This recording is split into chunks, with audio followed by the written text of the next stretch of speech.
Bom dia! Então, como prometido, vou gravar aqui as duas aulas que faltam para vocês de farmacologia. Essa primeira a gente vai falar de dislipidemia, tá? Então nós vamos falar sobre os fármacos que atuam aqui nas dislipidemias. Lembrando que a gente teve um pouquinho dessa parte em EL, tá? Então eu peguei uma parte daquele desenho grande que a gente usa em EL sobre as lipoproteínas de transporte para falar sobre a atuação dos fármacos em específico, tá? Antes de começar a falar dos fármacos, lembrando só rapidamente que esses fármacos eles só vão ser utilizados quando o tratamento não farmacológico não for eficaz, tá? E esse tratamento não farmacológico vão ser vocês, provavelmente, que vão acabar fazendo no paciente, tá? Que vai ser uma dieta com pouca gordura saturada, pouca gordura trans, pouco triacilglicerol, exercício físico, daí vai depender de caso a caso, tá? Aqui eu vou focar em especial com os fármacos para vocês. Bom, nós vamos falar de 4 fármacos, tá? Colestipol, que é uma resina de ligação de bile, ômega 3, que a gente fala que é um fármaco, mas pode ser classificado como um suplemento também, estatina e fibrato, tá? Os dois o mais importante, na verdade, é a estatina, tá? Os outros eles são utilizados, mas o mais utilizado aí no mundo é a estatina. Então a gente vai começar falando do colestipol, tá? O que é o colestipol? Nosso fígado produz bile a partir de colesterol, certo? Essa bile não sai do fígado diretamente, lembrando que tem a vesícula biliar, vai para o suco pancreático, sai via pâncreas, acaba lá no nosso intestino, tá? A bile ela é um produto do colesterol. A maior parte da bile que a gente coloca no nosso trato gastrointestinal, a maior parte dela ela acaba sendo reabsorvida, tá?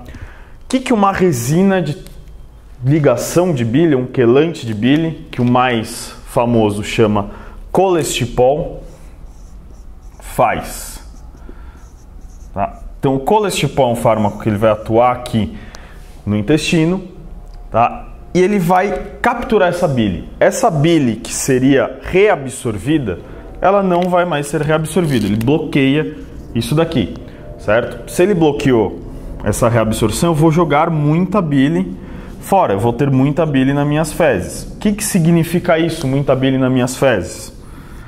Estou jogando muita bile fora, portanto estou jogando muito colesterol fora, tá? Como eu jogo colesterol fora, eu acabo precisando utilizar mais colesterol que está na minha circulação na forma de LDL. Então isso daqui indiretamente eu estou diminuindo o meu colesterol plasmático, o meu LDL plasmático. Colestipol é um fármaco, mas os mais utilizados, enfim, os conteúdos mais utilizados para fazer esse efeito aqui, na verdade, não são fármacos. São aqueles farelos de aveia, farelo de berinjela. Eles fazem todos esse mecanismo de ação aqui que eu mostrei para vocês, tá? Joga a bile fora, jogando a bile fora, indiretamente vai tirar colesterol hepático, o que promove a entrada de LDL no fígado. Bom, próximo fármaco que a gente vai falar, que é mais como eu disse, um suplemento do que um fármaco, seria o ômega 3, tá?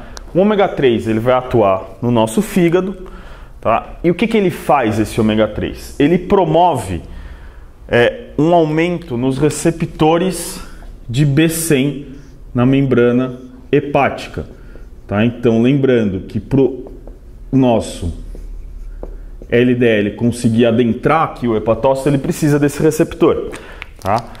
O que tira esse receptor aqui da jogada? Muita gordura saturada ou trans. Quando a gente tem um acúmulo de gordura saturada ou trans, eu tenho pouco receptor de B100.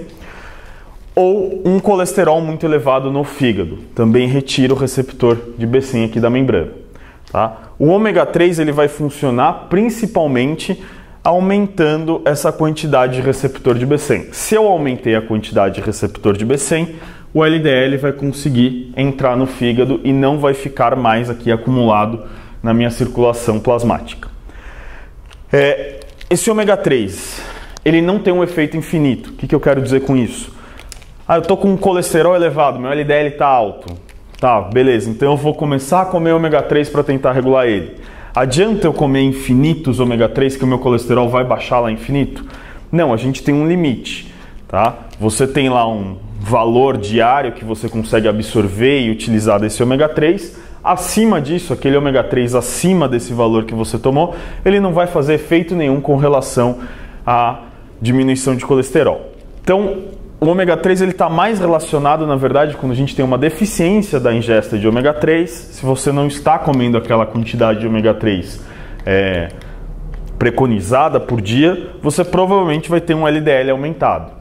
Então, ele é utilizado mais como um suplemento que um fármaco, mas como a gente encontra ele em livros de farmacologia, estou apresentando ele para vocês aqui na aula. Esses dois fármacos que a gente falou, o colestipol e o ômega 3, e daqui a pouco a gente vai ver as estatinas, eles são fármacos utilizados para baixar o colesterol plasmático. Tá? Agora a gente vai falar do principal fármaco utilizado para diminuir o triacilglicerol plasmático. Tá? Lembrando que o triacilglicerol vai estar contido em quilomicron ou VLDL, tá? Principalmente o VLDL, porque o quilomicron só vai aparecer para a gente no período pós-prandial. Tá? E esses fármacos, eles são os fibratos. Tá? O que os fibratos eles vão fazer? Eles são moduladores positivos, ou seja, eles estimulam a atividade de uma enzima chamada lipase lipoproteica. O que essa enzima faz? Quando a gente tem aqui um VLDL chegando próximo a tecido adiposo e tecido muscular, lembra, o VLDL carrega bastante triacilglicerol. Tá? Então, quando ele chega aqui perto, ele quer entregar esse triacilglicerol para tecido adiposo e muscular. Ele não consegue fazer isso de forma direta, ou seja, ele não consegue pegar o triacilglicerol e passar ele inteiro para a célula adiposa ou a célula muscular. Para ele conseguir fazer essa entrega, ele precisa da atuação dessa enzima, lipase lipoproteica. O que ela vai fazer? Como uma lipase, ela pega esse triacilglicerol que está no VLDL ou quilomicron, lisa ele em ácido graxo e glicerol, e esse ácido graxo e glicerol aí sim vai ser encaminhado para a célula do tecido muscular ou adiposo. O que um fibrato faz? Por ele aumentar a atividade dessa enzima, você vai conseguir entregar muito mais conteúdo de triacilglicerol do que você entregaria sem esse aumento de atividade. Portanto, eu aumentando a atividade dessa enzima, eu estou abaixando a quantidade de VLDL na minha circulação. E, por consequência disso, abaixando a quantidade de triacilglicerol que eu tenho circulante. Tá? Um efeito aqui indireto do fibrato, que ele também vai acabar abaixando um pouquinho de LDL. Por que ele faz isso? Se a gente lembrar, o VLDL, quando ele passa várias vezes por esse tecido, ele vai perdendo a quantidade de TAG dele e uma hora ele pode ser convertido a LDL, certo? Se eu diminuir a quantidade de VLDL circulante, indiretamente eu estou diminuindo a quantidade de LDL circulante. Então os fibratos, eles são muito utilizados para diminuir VLDL, para diminuir a triacilglicerolemia, quantidade de triacilglicerol no sangue, mas eles acabam também por diminuir mais ou menos uns 5% na quantidade de LDL plasmático. Tá? Então os fibratos, eles são utilizados aqui para diminuição de triacilglicerol plasmático. E agora, a última droga, e eu diria que é a mais utilizada, a mais importante, são as estatinas. Tá? O que essas estatinas fazem? As estatinas, elas são inibidoras da enzima HMG-CoA redutase, tá? Que é essa enzima aqui que eu representei, que a partir de acetil-CoA ela regula a síntese de colesterol. Então, o colesterol é sintetizado a partir de acetil-CoA e essa daqui é a enzima reguladora dessa via aqui. Se eu inibir essa enzima e a estatina faz isso, ela é um inibidor da HMG-CoA redutase, eu estou inibindo a síntese de colesterol. Inibindo a síntese de colesterol, eu estou diminuindo a quantidade de colesterol hepático, tá? E essa diminuição da quantidade de colesterol hepático vai fazer o quê? Primeiro, eu tenho pouco colesterol para formar bile. Eu posso ficar sem bile? Não. Portanto, eu vou precisar pegar colesterol da circulação, na forma LDL. Então, essa diminuição de colesterol hepático aumenta o número de receptores de B100 na membrana hepática. Portanto, mais LDL vai adentrar aqui na célula hepática. Outra coisa que acaba acontecendo por conta dessa inibição aqui. Se a gente lembrar, o VLDL não está representado aqui na figura, mas o VLDL ele é sintetizado no fígado e para eu sintetizar esse VLDL eu preciso de... Então, VLDL aqui. Para eu sintetizar esse VLDL eu preciso também de colesterol. Se eu tenho pouco colesterol no fígado, eu vou sintetizar pouco VLDL.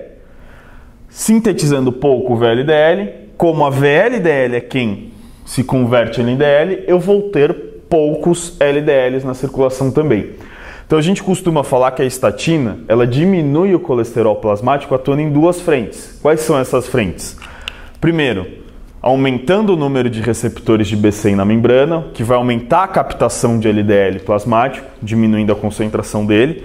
Tá? Isso daqui acontece porque a gente diminui o colesterol hepático, seu fígado precisa de colesterol, para ele conseguir mais colesterol, ele precisa expressar esses receptores na membrana, para capturar aqui a LDL, e a outra frente seria diminuindo a produção de VLDL. Se eu diminuir a produção de VLDL, indiretamente eu estou diminuindo a produção de LDL. Tá? As estatinas, elas têm como efeitos colaterais, elas têm dois grandes efeitos colaterais que são aí bem aparentes na clínica, que são lesão hepática. Tá? E por que ela causa lesão hepática? Ela fica acumulada no nosso fígado. Ela é um inibidor enzimático de uma enzima que está principalmente colocada no fígado. Então, ela acumulando aqui no fígado, ela pode, a longo prazo, um uso maior que 6 meses, causar uma lesão hepática. E o outro efeito colateral, que é bem visível em estatinas, é lesão muscular. Tá? E por que ela causa lesão muscular? O nosso músculo precisa bastante de colesterol para sempre renovar as membranas plasmáticas dele. Colesterol faz parte da formação de membranas. Tá? Então, como a estatina diminui bastante esse colesterol plasmático, diminui bastante essa síntese de colesterol, muitas vezes o seu músculo não consegue ter a quantidade de colesterol suficiente na membrana, o que acarreta em lesões musculares. Tá? Portanto, quem toma estatina sempre tem que tomar cuidado com marcadores hepáticos, de lesão hepática, principalmente ALT-AST, tá? E marcadores de lesão muscular, que é a creatina quinase, tá? A forma MM mais especificamente. E é isso.